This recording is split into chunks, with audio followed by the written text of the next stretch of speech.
There's now widespread spiritual ego. I've come across a lot of people who are now on a spiritual path. Not you, Sadhguru. How much of one's life is a result of their past karma? Are the injustices and unfairnesses that one faces in one's life a result of their past karma? If so, do you accept these injustices and find solace in the fact that, okay, the karma is being cleared, even though it might seem detrimental to our lives in so many ways? Samantha, you're old enough for this. I'm not saying you're old, I said you're old enough. Do you still expect the world to be fair to you? That's why I'm asking this question. Can I blame it on my past karma is what I'm asking. I want the world to be fair to me is a schoolgirl question. By now you should know the world is not fair. It will not be fair to you. But if you dig deep into yourself and have a taste of life, not a taste of your thought and emotion, the taste of life that you are, then you will see life is not just fair, it's just fantastic.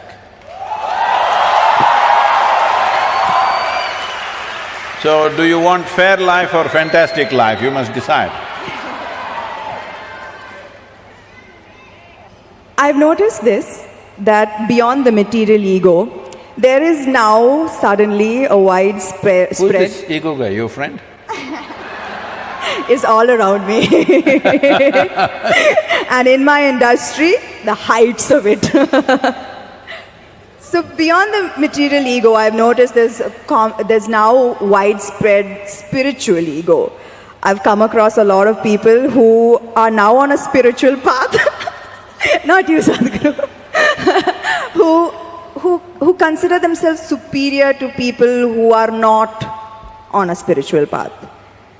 How would you advise such people to ensure that they don't fall a prey to this new spiritual ego?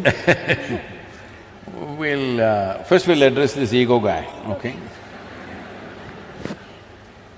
If you show me where it is, I'll fix it right now. I wish I knew where it was, it just keeps coming suddenly. So, you don't know where it is.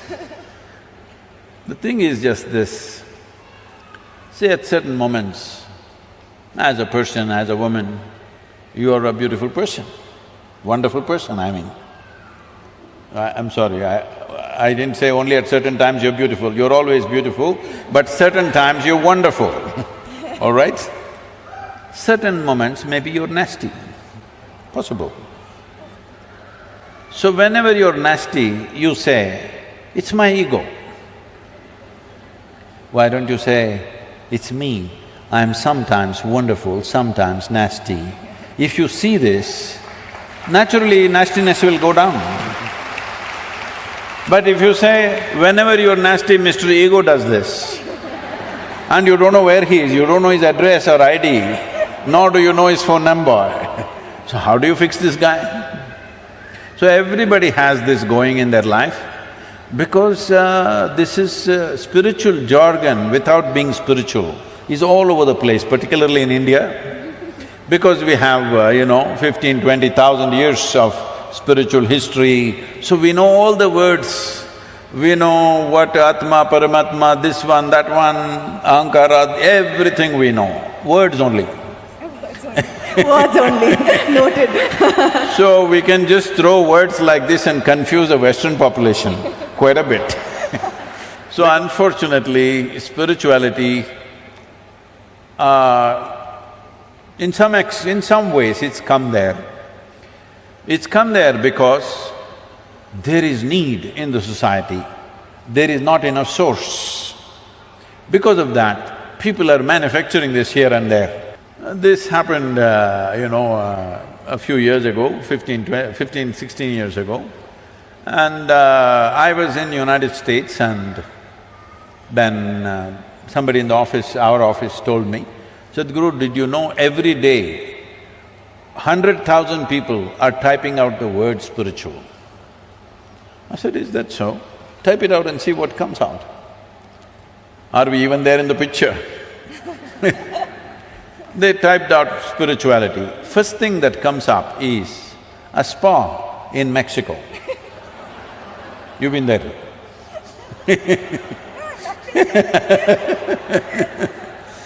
And the next thing that comes out is a call girl in Northern California. She has learned all that SEO. For everything she says spiritual, spiritual, spiritual. 108 times she uses the word spiritual on our website. You say spiritual, she comes up, number 2. I thought this is a shame. For thousands of years, anything spiritual means people looked east. East means India, that's what it meant. So I said we must start something, a spiritual gateway, that if people say if they seek spirituality, they must look towards India. Because this is one culture which has spent maximum amount of time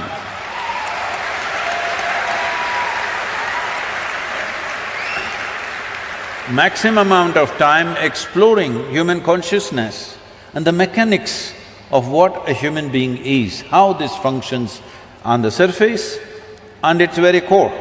How does this function? What can we do about it? This has been explored. I am not saying this out of my Indian origin, I am saying this after looking at the world closely, that nowhere else has it been looked at like this. So, I said we must start a spiritual gateway, India, the spiritual gateway. I must tell you this, till about 15 years ago, I had not met a single guru in this country. I just did not meet, I was just busy doing my own work. I never thought I had to go and look for somebody, I had never been to any other ashram anywhere. And then I thought, okay, let me make an attempt, then I started making phone calls. They all received my call pretty well, and then I started visiting some people and started putting together. We had one meeting with 125 gurus. We made this thing that nobody talks about their philosophy. You keep your philosophy, this is just a meeting. This is just about how to enhance your ashram or your yoga center, whatever you have, how to enhance the quality. We will teach you management, we will teach you branding, we will teach you how to make a website, we will teach you how to present yourself to international community. Your philosophy, we don't touch, you don't touch mine, I don't touch yours. You do your own thing. Because that is the beauty of this culture, that it can exist in hundreds of forms, thousands of forms, and it's okay with us. So when I went about doing this, well, I met many wonderful people, but at the same time, at least 60 to 65%, it hurts me to say this, I found that if I walk into an airport or a golf course, I meet better men than in the so-called spiritual centers. Because it's full of jargon, no heart, no depth, no profoundness, simply one chant, one nonsense, one philosophy that they read somewhere. It's going on like this, this needs to change. So to bring this profoundness to people, as people get closer to me, I get harder and harder and harder. Those who are very close to me, I am bloody cruel. Yes, because just to bring integrity into spirituality is so hard. Because the moment they get spirituality, little, like you said, you're calling it spiritual ego, I call it spiritual airs. They get spiritual airs, air bubbles get in their head. Suddenly they start acting funny. They start saying things that don't exist. They start talking about nonsense that nobody understands.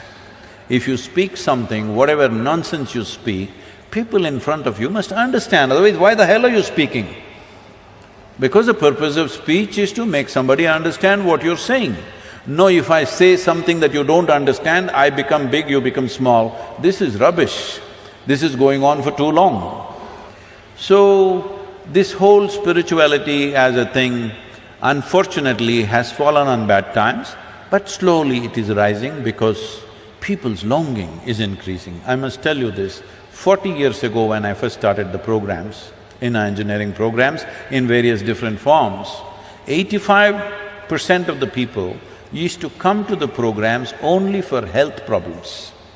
Only 12–15% came to know something. Today, over 90% of the people come because they want to know something, experience something. Only 8 to 10%.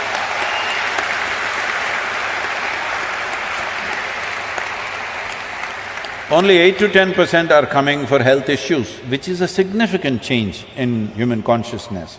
About this ego business, this is one thing we must settle. See, within you, is there only one person or two? I think one. You think one? I'm going to go with one. One. That means you're an individual. An individual means, the word individual comes from indivisible. You're not further divisible, that's good, you're an individual. If you are two, then you're either schizophrenic or possessed, psychiatrist or exorcist. Either a psychiatrist or an exorcist has to come. So this is very important, everybody settle this, that don't talk about Atma, Paramatma, ego, this one, that one. You are an individual. What kind are you? Are you a wonderful one or a nasty one? Fix the damn thing.